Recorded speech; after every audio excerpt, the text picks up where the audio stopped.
Hi guys, good morning, good afternoon, good evening, whenever you're watching.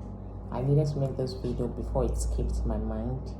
So I had an encounter with a client that is interested in a property worth about 95 million. And this client has been on this property and we've done search and we've concluded everything on this property. It's very funny, though. I'm just saying this because I want people to know this. It's very important that you consider these things I'm about to mention. So I believe to him, he said he had 90 million naira to buy this house.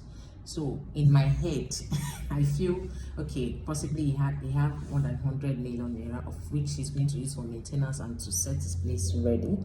But then when we get to payment, he had an emergency that he had to travel for a burial. And when he returned back, he was meant to make a payment, and he's now telling me that he has spent 5 million out of 90 million. So what he has left is 85 million. It's funny, right? It's not funny. Time and effort were invested on that transaction. Now, there's no way you can go back, start bargaining price or something you've already bargained.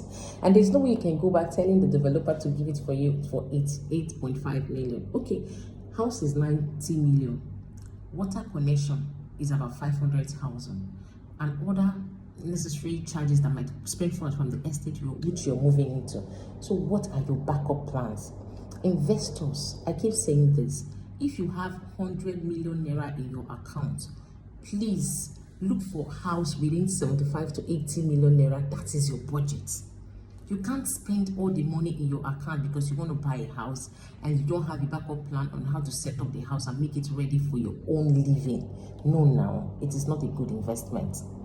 Unless you're just buying a house that you want to put out for a rent, or you want to put it out for any other thing, I don't know. But if it is a house that you want to set up as a home or a shortlet, you should have a backup plan. You should have a plan. You shouldn't be using all the money that you're supposed to use to set up that investment to buy.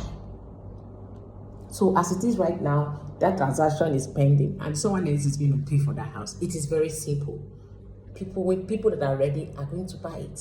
Yes, it's not like he was not ready, but I feel he's not informed that if you have 100 million, you can actually manage to buy a property of 90 million. So 10 million can be set aside to set up the house, at least to a certain extent.